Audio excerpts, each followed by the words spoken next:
title of my sermon this morning is Made for Significance. Because I'll maintain that the vast majority of us sitting in this room this morning, worshiping with us online, we were made for more. You were made for more than maybe what you're doing right now.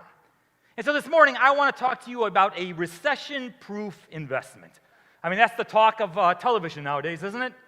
You know, I mean, when I'm not just talking about your finances, I'm not talking about your time, but I'm talking about your talents.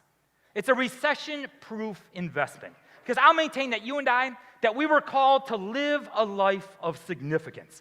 And if you look up that word significance, it simply means sufficiently great or important, to be worthy of attention, to be noteworthy. You see, we are created on purpose for a purpose. You were created to live a life of significance. Now, the other week, I was doing some home renovation with Scotty Skillsaw. Now, Scotty Skillsaw is a member of our church, a handyman, does phenomenal work. We've got several wonderful handymen right here in town, and Scotty East is actually Scotty Skillsaw. And we were doing some home renovation, which is kind of funny because I live in a trailer right now and I don't have a home. But we were doing some home renovation, and as we were working together, I had this psychological trigger. Now, do you know what a psychological trigger is?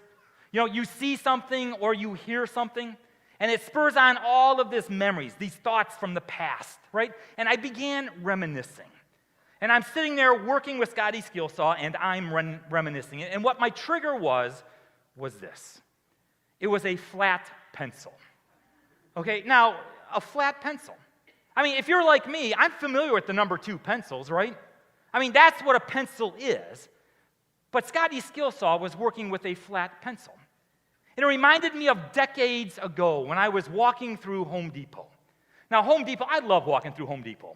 I love buying a bunch of things that I'll never be able to put together and tools that I will never use. But I mean, I love walking around and seeing all the cool projects and the cool tools that are out there. I've shared with you before, if I cannot fix it with a can of WD-40 and a hammer, I cannot fix it, right? And so there I am, I purchased something I've never used, and I'm standing in line, and there at the checkout is a box of these flat pencils. Now, as I recall, there were a bunch of contractors standing behind me. And I went up to check out at the counter, and there was this young high school girl checking us out. Now, I'm sure she wasn't high school age, but nonetheless, it was a young female checking us out. And I must have had this perplexed look on my face, and I even said, what's with the flat pencils? Now, you got to understand, it's hard for a 40-year-old to be asking an 18-year-old hardware questions, but there I was, right? And she said, it's a carpenter's pencil. And I must have still looked confused, and she said, it's like a roofer's pencil, as if that clears it up. You know, I'm not a roofer. I've never roofed before. I've got no idea in the world what a roofer's pencil is. And then it's like she announced it on the PA system, it's flat, so that it doesn't roll off. I now shop at Lowe's. But I sit back and I wonder about this aggravated roofer. I mean, I could picture this roofer climbing up the ladder, setting his pencil down, and watching it roll off.